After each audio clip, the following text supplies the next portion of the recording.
France Maghreb 2. Merci, cher Audrey, pour cet avis tranché. Réaction, Monsieur Vidal, concernant cet avis tranché signé Audrey Pronesti? Je suis tout à fait d'accord, moi, avec Audrey. C'est-à-dire, ce qui est important dans ce type de débat, c'est pas de mener des polémiques. C'est pas d'ailleurs mon but. Le but de mon livre n'est pas du tout une polémique, et a fortiori contre le président de la République. Non, c'est d'expliquer les mots.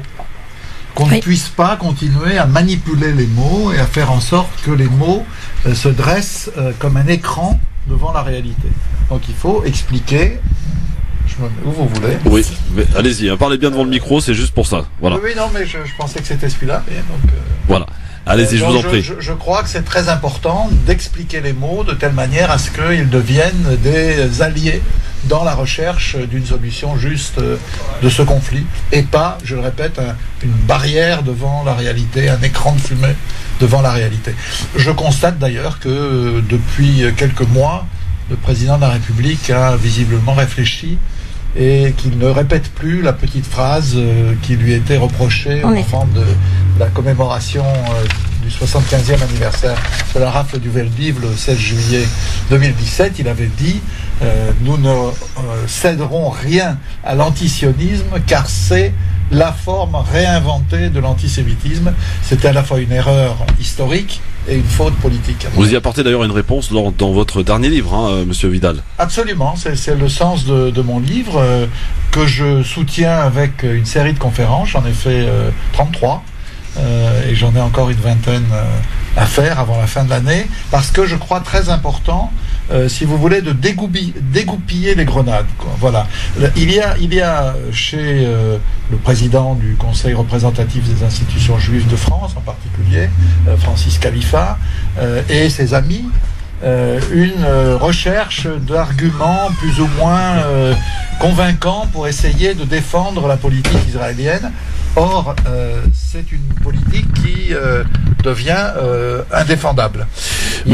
Si vous voulez, je développe un tout petit peu. Oui, je vous en prie. Il y a 3 éléments d'une radicalisation des dirigeants israéliens depuis quelques années. D'abord, vis-à-vis de la Palestine, avec l'idée d'annexer et plus seulement de coloniser.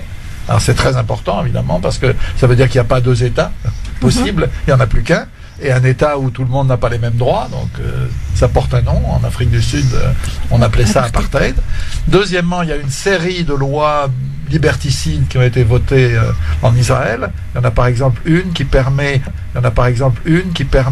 à 90 députés d'exclure les 30 autres du Parlement. Imaginez, la République En Marche se réunit et elle exclut le groupe France Insoumise, le groupe communiste, le groupe socialiste, définitivement, pas pour la journée. Voilà. Et troisièmement, vous avez cette pratique maintenant d'alliance assez contre nature, quoi, de M. Netanyahou avec tout ce que l'Europe compte de populistes et d'extrême droite. Donc ça fait 3 éléments, si vous voulez, d'une radicalisation qui devient indéfendable même pour les dirigeants du CRIF, et par conséquent ils vont chercher d'autres éléments d'attaque. C'est l'interdiction de la campagne boycott des investissements sanctions, et c'est l'idée de faire interdire l'antisionisme. Avant de vous laisser dans les mains de Hanan Zawani, qui a beaucoup de questions à vous poser, cher Dominique Vidal, j'en ai une moi précisément, et qui va d'ailleurs en lien avec ce que vous dites. Comment expliquer, par exemple, et vous allez peut-être me contredire si je me trompe, que la communauté juive aux États-Unis, par exemple, commence un petit peu plus maintenant à se dissocier d'Israël, et que cette extrême droite qui est présente en Israël et qui fait alliance notamment avec cette extrême droite de plus en plus présente en Europe, qui est d'ailleurs, si je ne m'abuse, assez antisémite, à l'image de la Hongrie, de Viktor Orban, etc. Alors que les Juifs de France, eux, continuent leur éternel attachement à Israël. Comment vous l'expliquez, Monsieur Vidal? Moi, je vous répondrais d'abord qu'il faut éviter l'adjectif « les ». Parce que vous parlez d'une communauté en France d'environ 700 à 800 000 juifs. Ouais. Si on compte, je veux dire, y compris ceux qui ne sont pas issus de mères juives, mais je ne vois pas pourquoi il faudrait appliquer les lois rabbiniques à la République et à la sociologie de la République. Donc vous avez 7 à 800 000 juifs en France, il y en a 60 000 au CRIF, à travers les associations membres du CRIF. Bon voilà, ça fait moins de 10%. C'est significatif, c'est important, ça pèse dans le débat politique, évidemment, sinon je n'aurais pas fait ce livre. Mais en même temps, vous en avez des centaines de milliers d'autres que vous n'entendez jamais. La différence avec les États-Unis, c'est qu'aux États-Unis, vous avez le même phénomène, mais vous avez des contre-associations juives. Donc vous avez en particulier une association qui s'appelle G Street, Jewish Street, la rue juive, qui est hostile à la politique de Netanyahou et de ses amis. Et par conséquent, de plus en plus, on voit se rééquilibrer les rapports de force entre les juifs pro-Netanyahou et les juifs anti-Netanyahou. Je vous donne un exemple. Lors du transfert de l'ambassade américaine par Trump de Tel Aviv à Jérusalem, la majorité des juifs américains se sont déclarés hostiles à ce transfert. Ça montre bien une prise de conscience du fait que ce genre de provocation ne pouvait que servir les bellicistes, quoi, ceux qui veulent une escalade permanente de la guerre. Mais cette alliance contre nature entre l'extrême droite israélienne, à l'image du ministre controversé Avigdor Lieberman, et son rapprochement donc avec cette extrême droite européenne, qui pour le coup, il faut le rappeler quand même, elle est antisémite à la base. Hein. Oui, mais si vous voulez, il ne faut pas aller chercher plus loin que la réalité d'une politique extrêmement pragmatique. Au fond, l'idée de Netanyahou, c'est vous pouvez être antisémite si vous voulez, je m'en fous, du moment que vous me soutenez. Ouais. Donc Netanyahou obtient, et il a été faire les voyages, là, il a été rencontré, hein, ouais. Viktor Orban, Kaczynski, Sebastian Kurz, le chancelier autrichien qui a des néo-nazis dans son gouvernement quand même. Et il a obtenu un soutien sur les questions de la position d'Israël dans le monde. Donc à partir de là, que les gens soient antisémites, qu'ils pratiquent l'antisémitisme, parce que en Hongrie ou en Pologne, c'est bien de ça qu'il s'agit, visiblement ça ne le gêne pas. C'est-à-dire l'intérêt de la direction israélienne, de la droite et de l'extrême droite au pouvoir en Israël, passe avant les intérêts des juifs bien compris, polonais, hongrois, autrichiens, etc. Hanan Zawani. Oui, alors juste pour rappel à nos auditeurs, donc le titre du livre de Dominique Vidal pour lequel il est invité aujourd'hui, donc c'est antisionisme, antisémitisme, réponse à Emmanuel Macron. Alors Monsieur Vidal, beaucoup de gens pensent que l'idéologie sioniste n'est qu'une doctrine politique encourageant la création d'un État juif en Palestine. D'autres en revanche pensent que c'est une idéologie suprématiste, tribale, raciste et coloniale. Est-ce que vous pouvez nous aider à mieux comprendre les origines du sionisme? Et vous, de votre côté, êtes-vous d'accord pour affirmer que le sionisme est une idéologie tribale, raciste et coloniale? Moi, je ne suis pas un grand partisan de l'accumulation des adjectifs pour essayer de comprendre les réalités. Il faut revenir au point de départ. Il y a un certain Theodor Herzl, un intellectuel juif autrichien d'origine hongroise, qui se trouve correspondant à Paris de son journal en 1894, et arrive l'affaire Dreyfus. C'est-à-dire, dans le pays qui a donné l'égalité des droits aux Juifs, il y a une poussée d'antisémitisme très forte. Et il vient d'y avoir en Russie, en 1881-82, de nouveaux pogroms très violents, avec beaucoup de morts. Donc, de bonne foi ou de mauvaise foi, c'est un débat qu'on peut laisser aux historiens, c'est pas facile de le trancher, mais en tout cas, Herzl déduit de toute cette actualité dont il est le témoin, vraiment le témoin, hein. Il est là dans la cour des Invalides, lorsqu'on dégrade le capitaine Dreyfus. Donc, je veux dire, il a vécu directement, de manière émotive sans doute, ces événements. Donc il en déduit que les Juifs ne peuvent pas s'assimiler là où ils sont, et donc alors il faut... Est-ce que c'est lui, quelques années auparavant, justement, qui appelait à l'assimilationnisme? Il était même conversionniste, c'est-à-dire il disait, à qui voulait l'entendre, oui, quand il était jeune, hein, qu'il fallait que les Juifs se convertissent au christianisme et que ça réglerait le problème. Donc il est convaincu de bonne foi, encore une fois, ou de mauvaise foi, par les événements de Russie et par l'affaire Dreyfus, qu'il faut un État pour les Juifs. Que tous les Juifs s'y retrouvent. Et c'est d'ailleurs ce qui fait qu'il a le soutien dans son mouvement, et encore aujourd'hui, des évangélistes, notamment aux États-Unis. Parce que les évangélistes aussi veulent rassembler tous les Juifs en Terre Sainte, mais pour les convertir. D'accord. Hein, pour permettre que le Messie vienne et Voilà, c'est Armageddon, c'est la lutte finale du bien et du mal, etc. Donc vous avez ce projet de Herzl. Au début, il ne trouve aucun soutien. Il rencontre le Kaiser, l'empereur allemand, il rencontre le sultan ottoman, il rencontre les ministres du tsar, le pape et que sais-je encore. Et ça marche pas, personne ne soutient. Et puis, il se trouve qu'en 1917, son successeur, Herzl est mort en 1904, et son successeur, Chaim Weizmann, obtient le soutien des Britanniques. C'est la fameuse déclaration Balfour. Les Britanniques n'ont rien à faire des Juifs, c'est pas leur problème. Leur problème, c'est de gagner la guerre mondiale qui est en cours et qui se passe très mal en 1917. C'est très difficile. Le front est mauvais. Il y a un risque de retrait de la Russie du combat. Les Américains ont promis de venir, mais ils viennent pas. Bref, ils pensent que les Juifs vont les aider à faire que les forces s'engagent. Et puis surtout, à long terme, ils veulent maîtriser le Proche-Orient, qui est au fond la zone de passage de leur empire vers les Indes. Et donc, ils réussissent effectivement, grâce au mouvement sioniste, à s'installer durablement dans la région. Pour une part, ils doivent partager avec les Français. C'est les accords Sykes-Picot. Donc voilà, si vous voulez, ça c'est l'histoire du sionisme. Après, ça devient tout à fait autre chose, parce que Herzl, dans ses livres, ne parle jamais du fait qu'il y a une population autochtone. Ce qu'on appelle, nous, aujourd'hui, les Palestiniens. Et donc, à un moment donné, il est clair que le projet, s'il ne l'était pas au début, en tout cas, il devient un projet colonial. Et on est aujourd'hui, des dizaines d'années après, dans une très difficile décolonisation. Au fond, c'est la dernière grande colonie au monde. Et on n'a pas réussi, jusqu'à présent, c'est la réalité, à mettre en route une décolonisation. On a cru avec Oslo. Au contraire, que ce serait possible. On est plutôt à l'inverse. Hein. Absolument. Une colonisation qui perdure et qui s'accentue. On en a aujourd'hui 700 000. Voilà. 470 000 en Cisjordanie, des colons, et 230 000 à Jérusalem. Donc c'est effectivement... Et ce qui est grave, je l'ai dit tout à l'heure, c'est que maintenant, la direction israélienne et la droite, l'extrême droite, veulent annexer ce qui reste de Palestine. Ouais. Donc du coup, il n'y aura pas du tout de décolonisation. Il y aura un seul État qui sera un État inégal, où les Juifs ont tous les droits et les Palestiniens aucun. Vous faisiez référence à Dreyfus, je vous la glisse au passage. Hein.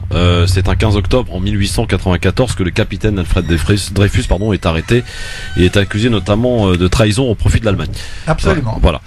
Ça c'était pour le petit clin d'œil. Vous avez choisi exprès la date non, pas du tout. Absolument pas. Absolument pas. Si on avait voulu faire exprès, on n'aurait pas réussi, Dominique Vidal. Dans un instant, on poursuit avec de nombreuses questions, bien entendu, que Hanan Zawani et l'équipe du LGF ont à vous poser.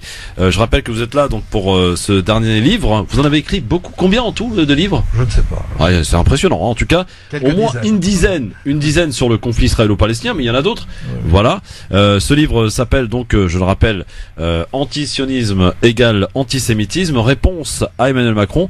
Faut peut-être rappeler d'ailleurs quand même à juste titre que ça n'a pas été le seul à faire cet amalgame, notamment le célèbre Manuel Valls l'a fait à de nombreuses reprises. Voilà. Maintenant il le fait en catalan. Il le fait en catalan. Bon, je sais pas si ça lui portera chance, mais bon, on verra.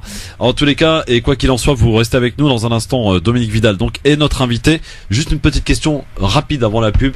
Pourquoi Dominique Vidal on ne voit pas sur les plateaux de télé? On a des émissions de télé et de radio qui se multiplient, où on a des débats, des spécialistes en tout genre. Là, on a un vrai spécialiste en face de nous. On n'est jamais invité. Pourquoi, Monsieur Vidal, vous êtes boycotté par les médias français? Vous devriez poser cette question aux animateurs d'émissions qui s'intéressent au Proche-Orient et qui, effectivement, ne nous invitent que très rarement. Il n'y a pas que moi, Alain Grèche, oui, absolument. Pascal Boniface, etc. Oui. Bon, on est quelques-uns à pas avoir... Oh, peut-être ça doit être la manière dont on voit les choses. Peut-être. Allez savoir. On va lancer une pétition, je crois. Voilà. Merci. Restez avec nous, Hanan Zawani, Audrey Prenesti et moi-même pour accueillir et parler avec Dominique Vidal, un personnage absolument à découvrir. Le spécialiste du conflit du Proche-Orient, du conflit israélo-palestinien, un des spécialistes bien sûr, qui est avec nous aujourd'hui. Et restez avec nous dans un instant. La suite de cet entretien du LGF sur France Maghreb 2. Merci de votre fidélité. Je rappelle la question du jour, messieurs, dames, à laquelle vous pouvez évidemment répondre sur Facebook France Maghreb 2 ainsi que sur Twitter LGF officiel à propos donc de cet adolescent qui est mort donc suite à des violents coups reçus samedi soir dans une bagarre entre bandes rivales au Lila dans le 93. En réponse, faut-il une justice beaucoup plus sévère ou plus d'éducateurs? Tiens, monsieur Vidal, vous avez peut-être une idée sur la question, sur cette violence qui est en montée considérable dans certains quartiers, certains endroits? Vous savez, moi, je suis pas vraiment impressionné, même si les drames qui se produisent, ils font mal, quoi. Mais quand j'étais môme, moi, il y avait les blousons noirs, et ça se cognait partout. Il y avait ils étaient blancs, voilà. Donc on n'en parlait pas de la même manière. Mais je crois que la violence d'une société, elle est aussi liée à la réalité de la misère, de la précarité, de la pauvreté. Donc quand on est dans des périodes comme ça difficiles, s'il n'y a pas d'effort pour aller vers les jeunes, pour essayer de les intégrer à des activités qui les sortent un peu de leur impasse, quoi. Ben voilà, ça tourne mal. Et je crois pas que ce soit en prononçant des verdicts d'une grande sévérité qu'on change des choses. Je rappelle que vous êtes là pour votre dernier livre, sorti en 2018, Antisionisme égale antisémitisme, réponse à Emmanuel Macron, président de la France. Hanan Zawani. Oui, alors dans la première partie de l'entretien, vous nous avez expliqué les origines du sionisme, donc on va revenir à un contexte national. Le 16 juillet 2017, lors de la commémoration du 75e anniversaire de la rafle du Veldiv, Emmanuel Macron se tourne vers Benyamin Netanyahou et déclare « Nous ne céderons rien à l'antisionisme car il est la forme réinventée de l'antisémitisme. » Vous affirmez de votre côté que l'antisionisme n'est pas un délit, c'est une opinion. Pouvez-vous nous expliquer en quoi le chef d'État a commis une faute sur le plan politique et historique et selon vous, était-ce délibéré ? Bon, c'était en tout cas une faute historique, ça c'est indiscutable, puisque l'immense majorité des Juifs, je dirais 95%, jusqu'à la Seconde Guerre mondiale, ont rejeté le projet sioniste. Les communistes juifs, les bundistes, c'était des sociodémocrates, les religieux. N'oubliez pas que pour un religieux, faire un État juif sans que le Messie soit arrivé, c'est un blasphème. Hein. Oui. Et puis, bon, la grande bourgeoisie juive, on imagine bien que les Rothschild n'avaient pas envie d'aller creuser la terre dans des kibboutz. Donc, il y avait vraiment une opposition. Alors après le génocide, évidemment, il y a eu une situation nouvelle parce que la grande majorité des survivants ne pouvaient pas rentrer chez eux. Voulaient aller aux États-Unis, mais il n'y avait pas de visa. Et donc, petit à petit, un certain nombre d'entre eux sont allés vers la Palestine et vers Israël ensuite, quand l'État d'Israël est né. Et puis, vous avez eu des Juifs arabes qui ont été pour les uns chassés de leur pays, après le premier conflit israélo-arabe, la guerre de 48. D'autres, on a été les chercher parce qu'il fallait de la main-d'œuvre et des soldats. Vous m'aviez, excusez-moi, je vous coupe, Dominique. Oui, vous m'aviez expliqué lors d'une conférence ce qui s'est passé spécifiquement au Maroc et pourquoi on est passé de plusieurs milliers de Juifs à quelques milliers. Oui, si vous voulez, il faut bien comprendre. C'est un peu compliqué parce que c'est de l'histoire et c'est pas une histoire simple. Qu'il y a eu deux types d'immigration vers Israël de la part des Juifs arabes. Il y a ceux qui ont été chassés de leur pays. Par exemple, en Égypte, on a chassé les Juifs dans les années 50. En Irak, c'était moitié-moitié. Moitié chassés, moitié on a été les chercher. Le Maroc est un cas extrême de l'autre côté, comme le Yémen d'ailleurs, on pourrait prendre comme exemple, c'est-à-dire que c'est l'agence juive qui a été chercher les Juifs du Maroc, les a mis dans des bateaux pour les transporter vers Israël. Ça s'est pas fait en Algérie, parce qu'en Algérie, ils étaient français. Les Juifs avaient eu la nationalité française avec le décret Crémieux. Donc, c'était différent.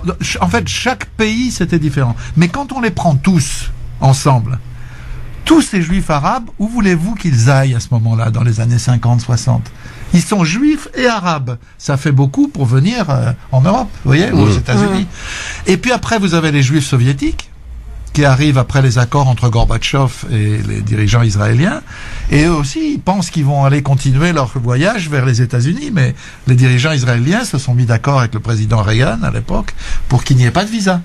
Donc, toute cette histoire, c'est une histoire de gens qui sont allés indiscutablement en Israël, d'abord en Palestine, ensuite en Israël, une partie par idéal sioniste, mais la grande majorité parce qu'ils n'avaient pas d'autre choix. C'est pas un choix sioniste. Donc, de ce point de vue, le président de la République s'est mis le doigt dans l'œil jusqu'au coude, si vous me permettez l'expression. Oui, D'autant qu'aujourd'hui, il y a 16 millions de juifs dans le monde, et il n'y en a que 6 millions en Israël. Donc, la grande majorité des juifs n'est pas en Israël. Où se situe la plus grande communauté juive dans le monde après Israël? Ah ben c'est évidemment celle des États-Unis. Oui, et il y a l'Iran aussi qui en compte beaucoup. Oui, mais beaucoup moins quand même. Oui, mais mais je veux dire, pourquoi je parle de l'Iran? Parce que aujourd'hui, Israël est en guerre ouverte face à l'Iran, qui représente, selon les dirigeants israéliens, une grande menace. Une grande menace. Donc, l'Iran abrite quand même une grande communauté juive. Qui n'a pas de problème d'ailleurs. Qui n'a pas de problème. Qui se sent bien, qui n'a pas envie de faire son alia, en l'occurrence. Alors donc, vous avez, on résume, une erreur historique. Il n'est pas vrai que le fait d'être sioniste soit la caractéristique de la majorité des Juifs. La majorité des Juifs, à travers l'histoire et aujourd'hui, n'ont pas choisi d'aller vivre en Israël. Donc c'est ça le sionisme, quand même, aujourd'hui. Et deuxièmement, c'est une faute politique, parce que si on met le doigt, comme le fait Francis Khalifa, le président du CRIF, vers l'idée d'interdire l'antisionisme, alors si c'était pas aussi sérieux, il y aurait presque de quoi rire.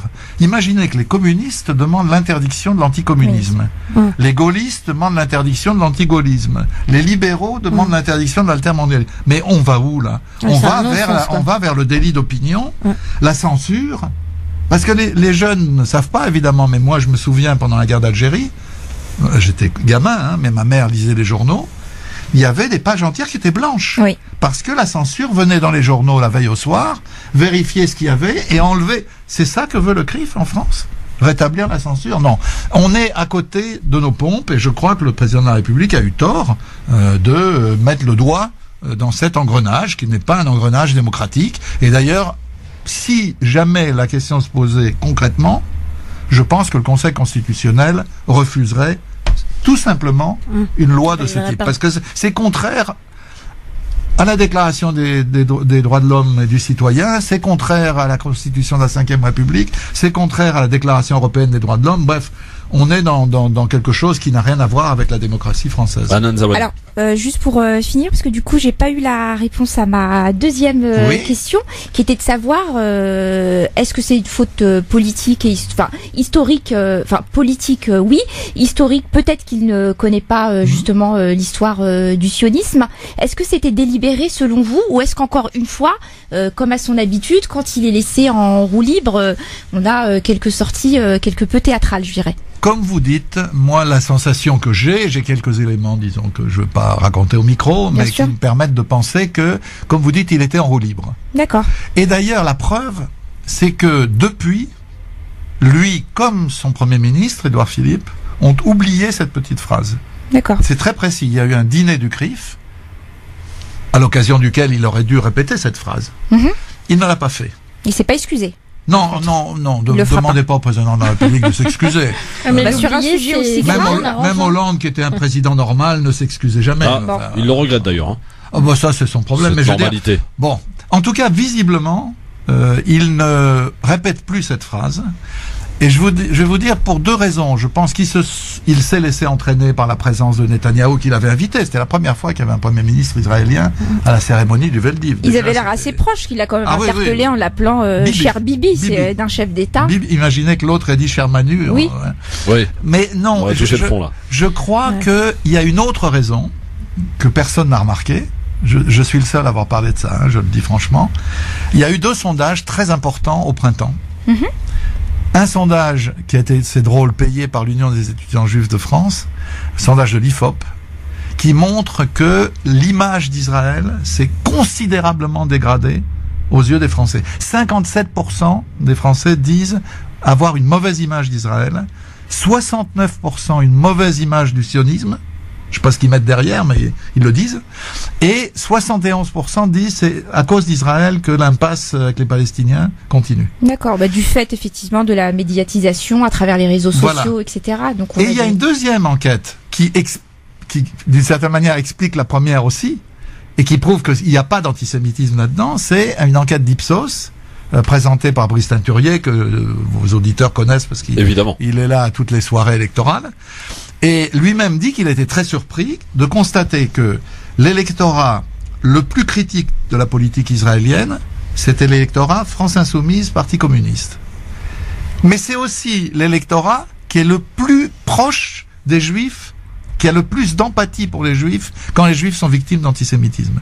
Donc non seulement c'est pas antisionisme égal antisémitisme, c'est antisionisme et sympathie envers les Juifs victimes de l'antisémitisme. Donc là, c'est effectivement, Brice Teinturier était surpris d'ailleurs, hein, c'est un sondage qui casse complètement cette théorie-là. Donc je crois que le président de la République, le Premier ministre ont lu ces sondages et en ont aussi tiré quelques leçons. C'est peut-être pour ça d'ailleurs qu'ils l'ont pas répété. Voilà. Oui, voilà. Entre autres. Hein. Hanan. Alors certains intellectuels français affirment qu'un nouvel antisémitisme serait à l'œuvre dans la société française. D'ailleurs, Georges Bensoussan, au micro de Alain Finkielkraut, déclare « Dans les familles arabes en France, l'antisémitisme, on le tête avec le lait de sa mère. Pensez-vous, comme l'Union juive française pour la paix, que ce discours sur le nouvel antisémitisme semble organisé pour justifier l'islamophobie ?» Ah bah c'est le moins qu'on puisse dire. Et puis surtout c'est un discours complètement imbécile. Complètement imbécile. On ne peut pas... J'ai bien entendu, parce que je suis tout ça, que la justice a blanchi Georges Bensoussan. Absolument. Dans cette affaire. Mais j'ai deux remarques à faire et que ce serait important que vos auditeurs le sachent. Premièrement, le Conseil supérieur de l'audiovisuel ne l'a pas blanchi. Il a mis en cause le caractère raciste de cette phrase. Et deuxièmement, surtout, il y a une chose que personne ne sait. Le mémorial de la Shoah, où Georges Bensoussan était l'historien agréé, directeur éditorial, si vous voulez, du mémorial, eh bien, ils l'ont licencié. Peu après. Donc ça veut dire que même à la direction d'institutions officielles de la communauté juive, les débordements de Bensoussan ont conduit à son licenciement. Oui, ils ont été sanctionnés. En général, je me réjouis pas des licenciements, mais là, ça m'a plutôt paru une bonne chose. De bon augure. En tout cas, on voit que peut-être ce sujet commence à interpeller, et ça fait d'ailleurs peut-être écho aux deux sondages dont vous faisiez allusion il y a quelques instants. Il s'agit de redonner une bonne image qui a été un petit peu abîmée pour le coup auprès de la population française. Excusez-moi, parce que je suis obligé de réagir. Oui, je vous en prie. Le problème avec les dirigeants israéliens, c'est qu'ils en rajoutent toujours. Ouais. Comme si ils étaient incapables de gérer dans la modération la défense de leur politique. On vient d'avoir ce cas incroyable de l'ambassade d'Israël, l'ambassadrice d'Israël en personne, qui demande l'interdiction d'un reportage d'envoyé spécial sur France 2. Il n'y a pas un ambassadeur en France qui oserait imaginer que l'ambassadeur d'Arabie Saoudite, l'ambassadeur d'Iran, l'ambassadeur... Enfin, c'est impensable. Et ça...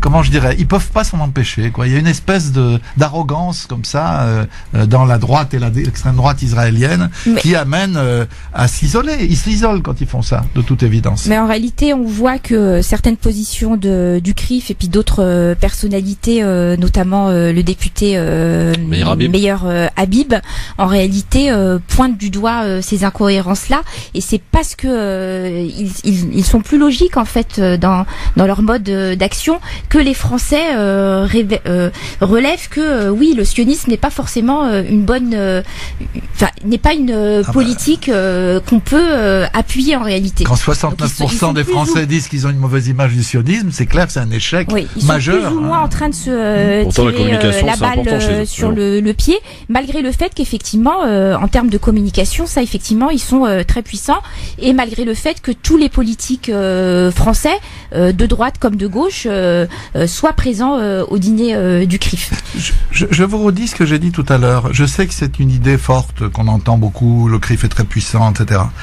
Le CRIF, c'est une petite boutique. Et pourquoi alors tant de monde à se précipiter Voilà, je vais vous dire. C'est une petite boutique. Encore une fois, c'est 60 000 juifs sur 700 ou 800 000. Oui. C'est pas énorme, hein. Il n'est pas si représentatif qu'il le dit, alors. Sa force, non, pas du tout.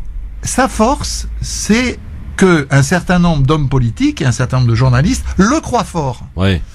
C'est ça qui fait la force du CRIF. C'est que, en gros, je veux pas être méchant avec lui parce que on m'accuserait de je ne sais quoi, mais Meir Habib quand il passe à la télé, tout le monde rigole, quoi. Oui, c'est clair. Même à l'Assemblée d'ailleurs. Mais pas les hommes politiques.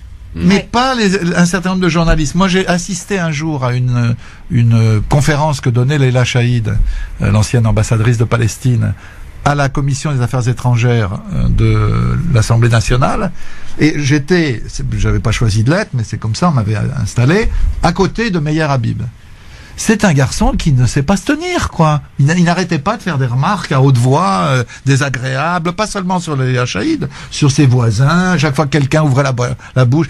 Donc, si vous voulez, il y a que Manuel Valls et compagnie pour prendre au sérieux un personnage comme celui-là, dont on sait qu'en fait, la seule chose qui l'intéresse, c'est d'être un proche de Netanyahou, un ami de Netanyahou, et de défendre Netanyahou. Je veux dire, c'est une affaire qui ne va pas très loin en matière stratégico-politique. Ouais. Vous comprenez mieux, amis auditrices, auditeurs, pourquoi Dominique Vidal ne fait pas l'unanimité sur les plateaux de TV. Hein, je comprends. Anan, le temps passe vite, on enchaîne. Oui, alors le 9 juillet 1967, dans une déclaration faite au New York Times, Abba Eban, ministre israélien des Affaires étrangères, déclare « Si l'Assemblée générale devait voter par 121 voix contre une le retour aux frontières de l'armistice, c'est-à-dire les frontières d'avant juin 1967, Israël refuserait de se plier à cette décision. Selon vous, les dirigeants actuels israéliens pourraient-ils faire la même déclaration aujourd'hui? Et surtout, pouvez-vous nous décrire le paysage politique en Israël? C'est indiscutable que jamais, sauf peut-être pendant quelques mois avec Yitzhak Rabin, en 1993, assassiné par des... qui a fini assassiné, oui. C'est pas par hasard évidemment. Oui. Jamais les dirigeants israéliens n'ont accepté le principe même du retrait des territoires palestiniens occupés en 1967. Et aujourd'hui, encore une fois, on est dans quelque chose de pire, puisque non seulement on colonise, mais on veut annexer. Et je veux vous dire que là aussi c'est passé inaperçu parce qu'en France on ne suit pas malheureusement les choses sérieusement, même les grandes émissions comme vous dites qui parlent beaucoup du sujet mais ne parlent pas sérieusement des faits.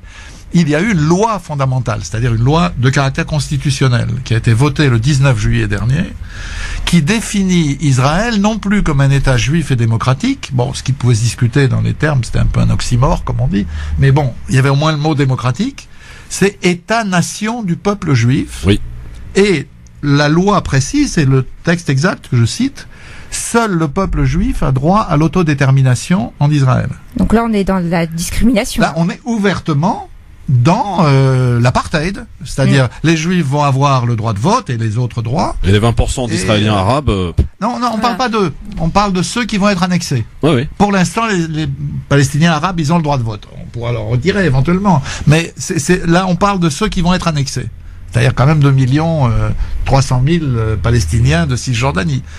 Gaza en plus. En plus. Donc vous avez là quelque chose d'absolument insupportable pour la communauté internationale, qui montre bien, pour répondre à votre question, qu'aujourd'hui, ça n'est plus comme auparavant une espèce de consensus gauche-droite qui dirige l'État d'Israël avec des travaillistes et des likoudniks avec un mélange. Non, c'est vraiment la droite dure et l'extrême droite, plus les partis religieux, mais les partis religieux ne sont là que pour grappiller de l'argent pour leur réseau d'enseignement, pour l'ensemble de leurs activités. Ils font pas vraiment de politique, quoi. C'est pas leur dimension, quoi.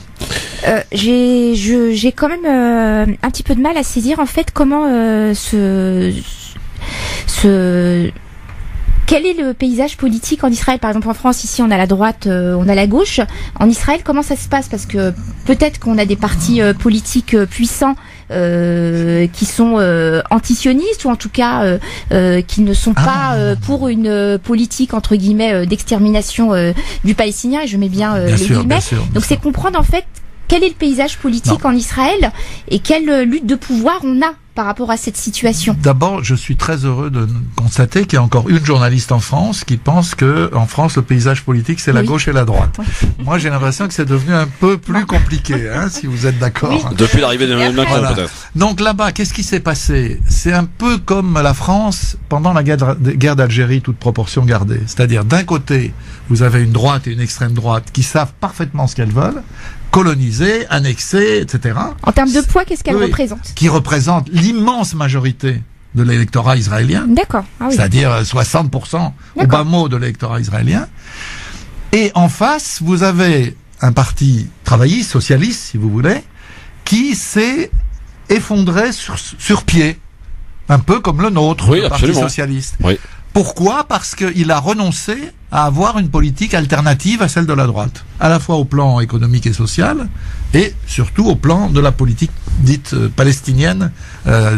Donc vous avez, si vous voulez, une population israélienne qui est un peu prise en otage, avec d'un côté une droite et une extrême droite très puissante, une gauche effondrée, des éléments d'extrême gauche, mais infinitésimaux quand même, hein, c'est tout petit. Et tout ça dans un contexte, ne l'oubliez pas, d'état de guerre qui dure depuis 1948, de sensation de danger.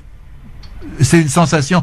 Il y a toujours un danger. Voilà. Netanyahou passe son temps à avoir. Il y a un danger toujours pour l'existence de l'État. Donc maintenant c'est l'Iran. Avant c'était autre chose. Après ce sera autre chose. Il y a toujours. Et puis vous avez des médias qui sont entièrement dans les mains, à de rares exceptions près, de la droite et de l'extrême droite. Donc vous avez quand même une situation globale qui explique la puissance de la... Mais comme c'était le cas, je veux dire, demandez à vos parents, s'ils étaient en France à ce moment-là, comment les choses se passaient pendant la guerre d'Algérie. Il y avait exactement le même phénomène. Le Parti socialiste s'était effondré, ne défendait pas l'indépendance de l'Algérie, du tout, et pour cause, c'est lui qui avait démarré la guerre en 1954. Vous aviez un tout petit Parti socialiste unifié qui, lui, était pour l'indépendance, mais il représentait pas grand-chose. Donc petit à petit, il y avait un paysage envahi par la droite et par l'extrême droite. C'est la même chose en Israël aujourd'hui. 4 minutes, ma chère Hanan. Oui, alors ma dernière question. Le 6 février 2017, la Knesset, le Parlement israélien, adoptait par 60 voix contre 52 une loi dite de régularisation. Vous écrivez d'ailleurs à ce sujet qu'il aurait mieux valu dire une loi de confiscation. De la solution de deux États, on passerait ainsi à la perspective d'un seul État. Pourquoi cette radicalisation, selon vous, risquerait-elle de raviver l'antisémitisme ? De toute façon, plus la politique israélienne est violente, oui, et plus elle est susceptible, malheureusement, de suggérer de l'antisémitisme. Moi, personnellement, j'avoue que quand j'ai vu les snipers tirer sur les enfants, c'est des choses insupportables. C'est insoutenable. C'est insoutenable. On peut pas avoir l'idée même de ce que ça produit dans la tête des gens, des jeunes en particulier. Pourquoi est-ce que ça se radicalise ? Parce que Israël, les dirigeants israéliens estiment qu'ils ont ce qu'on appelle chez les Britanniques ou chez les Américains une fenêtre de possibilité. Pourquoi ? Ils ont Trump, le président américain le plus pro-israélien de l'histoire des États-Unis. Ils ont Mohammed Ben Salman, tant qu'il est là, qui est le dirigeant arabe qui a le plus profondément trahi la cause palestinienne, et il n'est pas tout seul. De pas rester longtemps. Voilà. Au passage. Moi, je pense aussi que ça fait longtemps, je le pense que l'accumulation de ces erreurs, Qatar, Hariri, guerre du Yémen, etc. Plus maintenant le plan de paix américain, tout ça, ça fait un peu trop. Mais bon, vous avez ça. Vous avez la division Fatah-Hamas, qui est un atout formidable pour Israël, et vous avez les guerres civiles irakiennes, syriennes, yéménites, libyennes, qui détourne l'attention. C'est-à-dire que la question palestinienne devient secondaire, marginale, par rapport aux autres. Donc ça, moi j'appelle ça, pour aller vite, un carré d'as. Voilà. Les dirigeants israéliens, ils ont la sensation, à juste titre, qu'ils ont un carré d'as dans la main. Mais c'est un carré d'as provisoire. Alors, ça va pas durer. C'est-à-dire, c'est pas sûr que Trump soit réélu, c'est pas sûr que MBS tienne le coup, c'est pas sûr que finalement le Hamas... Il y a beaucoup d'incertitudes, quoi. Ouais. Voilà, c'est quand même... Alors il faut aller vite. Est-ce qu'au vu de ces incertitudes, est-ce qu'au vu de ces incertitudes, justement, Dominique Vidal, beaucoup de spécialistes aussi évoquent aujourd'hui la possibilité, au vu des différents clans qui deviennent de plus en plus visibles, est-ce qu'au vu de tout cela, avec un minimum de réflexion, est-ce qu'on est peut-être au bord d'une troisième guerre mondiale, monsieur Dominique Vidal ? Je trouve la formule troisième guerre mondiale excessive. Ce qui est sûr, c'est que les grandes puissances ne maîtrisent plus ce qui se passe dans cette région. Et comme c'est une région absolument décisive pour l'avenir du monde, parce qu'il y a le pétrole, parce qu'il y a un marché considérable, parce que on voit bien sur une carte, sur une map monde, c'est le lien entre l'Europe, l'Asie, l'Afrique, enfin c'est un lieu stratégique. Effectivement, il y a toujours un risque, comme personne ne maîtrise plus tout ça, que ça dérape. On l'a vu en Syrie. Pourquoi, en quoi c'est excessif, Troisième Guerre mondiale, monsieur de Vidal? Parce que je ne suis pas sûr que ça prenne le caractère mondial qui est inclus dans l'adjectif que vous utilisez. C'est-à-dire, on peut avoir une guerre entre grandes puissances sur une zone donnée sans qu'elle soit mondiale. Je ne vois pas la Russie envoyer des troupes au Proche-Orient, si vous voulez. Je ne suis même pas sûr que les États-Unis enverraient des troupes au Proche-Orient. Je pense que vu la politique de Trump, il a plutôt l'intention de se retirer de tout pour. Voilà. Donc c'est plutôt exploiter le sale boulot aux autres, d'ailleurs. Voilà, exploiter une situation de pourrissement en faisant faire le sale boulot aux autres. Je rappelle quand même que tout le monde se félicite du fait que la Syrie est en train de sortir tout doucement d'eux, mais ça aura coûté 500 000 morts. 11 millions de réfugiés qui ont quitté leur foyer, ou en Syrie ou à l'étranger. Bref, quand même une catastrophe absolument terrible, quoi. Dominique Vidal, merci beaucoup. C'est passé très très vite. Je serais tenté de vous réinviter prochainement pour que l'on puisse poursuivre cette discussion, et des spécialistes ayant des connaissances de la sorte qui peuvent nous éclairer et répondre à quelques-unes de nos questions. Eh bien écoutez, on va pas s'en priver, donc soyez le bienvenu, cher Dominique, pour une prochaine très rapidement. Essayiste et journaliste venu nous présenter donc ce dernier ouvrage sorti en 2018, Antisionisme égale antisémitisme, réponse à Emmanuel Macron. Vous pouvez vous le procurer, évidemment, n'hésitez pas. Dominique Vidal, merci. 8 euros. Oh, c'est vraiment pas cher en plus, hein. En plus. Bon, en tout cas, beaucoup de réactions sur les réseaux sociaux, mon cher Christophe, Dominique Vidal et Audrey. Donc on a notamment Sergio Naoum qui nous suit très souvent, si je peux me permettre, qui vous dit que vous me dites que des âneries, que nous sommes des fachos, qui est pas content, qui est pas content, c'est normal. Voilà. Bon, merci monsieur Dominique Vidal, à très bientôt. Merci. À vous. À bientôt, bien sûr, sur France Maghreb 2. Dans un instant, Libertad à suivre.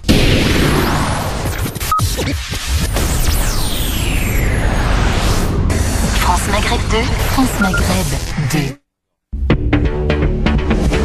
2. LGF, le grand forum, merci d'être avec nous, avec Audrey Pronesti et Hanan Zawani. C'était super, moi j'ai passé un bon moment. J'ai passé un Dominique très bon moment, c'est vrai que ça passe très vite.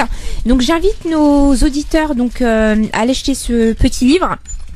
Qui est une vraie source d'information, et de toute manière même aller voir Dominique Vidal en conférence est plus qu'intéressant, et on a en version réduite, en 1 heure, 1 heure et demie, l'essentiel de ce qu'on peut trouver dans ce livre. Puis il est passionnant, je veux dire, au-delà qu'on soit d'accord ou pas avec ce qu'il dit, c'est quelqu'un, il parle avec les tripes, vous sentez quelqu'un qui maîtrise un peu son sujet.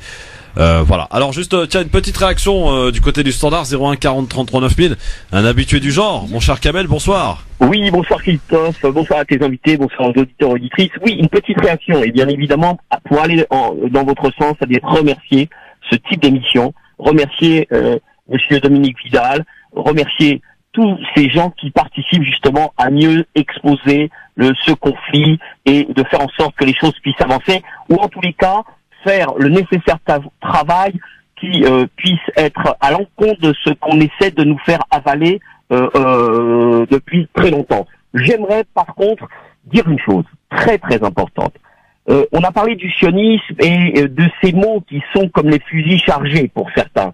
J'aimerais qu'au sein de la radio, on se souvienne que l'antisémitisme ou les sémites existent. L'antisémitisme existe également au travers des Arabes, etc., etc. Il faut revenir sur l'étymologie du mot. C'est très important que tout le monde, parce que il y a une espèce de vulgarisation de la langue française, et l'antisémitisme s'adresse aussi aux Arabes qui ne sont pas juifs. Ça n'a rien à voir avec l'appartenance religieuse. J'aimerais vraiment, au sein de la radio, que vous en fassiez les porteurs et bien expliquer qu'il y a également des Arabes qui souffrent d'antisémitisme, puisque ça revient à un délit de faciès, voire même un délit au travers des patronymes. Je termine en disant, si vous m'entendez, que j'étais intervenu auprès d'un journal, un grand journal français, moi je citais, c'est Libération, où un article avait été mentionné un peu à ce titre. J'avais appelé le journaliste, et le journaliste m'avait trouvé comme réponse de me dire que c'était rentré dans le langage courant. Je lui avais retorqué, alors,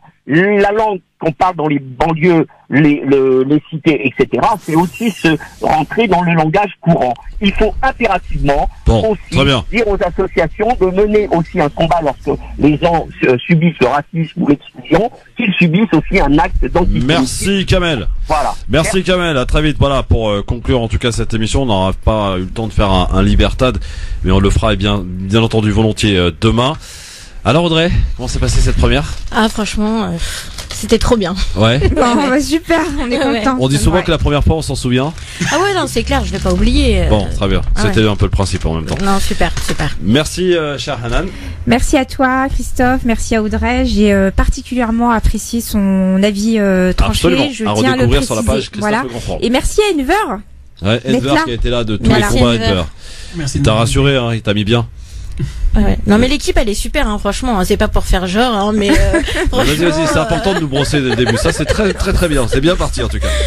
On salue l'équipe dans sa globalité. Et Yasser Louati que je salue d'ailleurs, qui a fait une grosse OP cet après-midi du côté de Sciences Po. Oui. Donc notre ami Yasser Louati.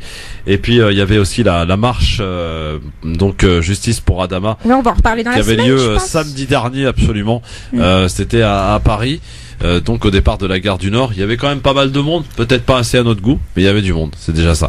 On note le soutien de tous ces artistes, pratiquement une centaine d'artistes qui soutiennent, Booba entre autres, qui était en concert d'ailleurs, je le précise, mais pas que, Youssoupha, enfin beaucoup d'artistes. Fan de Booba d'ailleurs. Il fallait pas le dire à l'antenne. Je m'en fous, vas-y, quoi. Alors là, tu vas être harcelé, là. Ça y est. Alors j'explique pourquoi je suis fan. Je suis fan parce qu'en fait au démarrage je voulais écouter absolument ce qu'écoutaient mes enfants, donc Booba, Caris à l'époque, et puis à force d'écouter, effectivement oui j'ai été prise au jeu parce que j'aime bien son flow, j'aime bien la musique, le personnage on pourra en dire ce qu'on veut, mais oui c'est sa musique me touche, même si parfois elle est très très vulgaire. Merci certains titres notamment Dakar sont des très très beaux titres. Jimmy, enfin il y a beaucoup de titres qui valent le coup d'aller l'écouter. Oui. Après ce côté sexiste là, on le retrouve chez pas mal d'artistes, mais juste voilà ce que je voulais dire en parlant de Dakar, de Jimmy, puis d'autres titres, c'est que malgré tout et malgré ce qu'on en dit, il y a un fond chez cette personne là et un engagement qu'il a réitéré auprès de la marche pour Adama. Et qui a fait que derrière on a pratiquement une centaine d'artistes qui ont transmis l'appel de la marche. Voilà. Merci Anan, merci Audrey, merci Enver, et restez bien à l'écoute de votre radio. Nabil, il prend le relais dans un instant. DJ Nabil, 20h, l'émission sport avec Nordine et avec Hicham sur France Maghreb. Deux bonnes soirées, c'est là que ça se passe. 18h03, ça y est, je reprends mes mauvaises habitudes. Mais promis, je vais faire mieux demain. 18h03 donc. Le rappel de l'actualité, excellente soirée, merci de votre écoute. À demain 16h. Marine Garel pour le rappel de l'actualité de ce lundi soir. Bonsoir chère Marine. Bonsoir à tous. Des routes transformées en torrents, des voitures englouties par les flots et un pont qui s'écroule emporté par une rivière en crue. Ce sont les images de ces inondations très impressionnantes dans le département de l'Aude. Les pluies diluviennes ont fait de nombreux dégâts et le bilan humain est très lourd. Au moins 13 morts, des victimes prises au piège de la montée des eaux. Les secouristes sont à pied d'œuvre. Plusieurs communes ont été évacuées au nord de Carcassonne. Les écoles sont fermées, les habitants sont invités à limiter leurs déplacements. Météo France vient de publier son dernier bulletin de suivi. L'Aude est toujours en vigilance rouge pour inondation crue. La vigilance orange est levée dans le Tarn, mais maintenue dans l'Aveyron et l'Hérault et les Pyrénées-Orientales. Et sans surprise, le remaniement ne sera pas annoncé aujourd'hui. L'Élysée affirme vouloir donner la priorité au secours des victimes des inondations dans l'Aude. Emmanuel Macron souhaite que le gouvernement soit disponible auprès des sinistrés. Le chef de l'État a fait savoir qu'il s'y déplacerait dès que possible. Et par ailleurs, le Premier ministre Édouard Philippe, qui occupe le poste de ministre de l'Intérieur par intérim, est arrivé dans l'Aude. La colère de Bruno Le Maire. D'après le ministre de l'économie, le constructeur automobile Ford préférerait fermer son usine de Blanquefort plutôt que de négocier une reprise avec le groupe Punch. C'est inacceptable pour Bruno Le Maire. Près de 900 emplois sont en jeu. Les députés examinent à partir de cet après-midi le budget 2019. Le gouvernement mettant en avant une baisse de 6 milliards d'euros pour les particuliers, un chiffre qui est contesté par l'opposition. Les grands gagnants de ce projet de loi de finances restent les entreprises. Le principal point de passage entre la Syrie et la Jordanie, autrefois vital pour le transit de marchandises au Moyen-Orient, a rouvert ce matin. Un moment symbolique après 3 ans de fermeture de ce poste frontière de Djaber. Avant le début de la guerre en Syrie, en 2011, des centaines de camions transitaient chaque jour par ce point de passage. France Maghreb 2, service, info, musique, divertissement. France Maghreb 2. France Maghreb.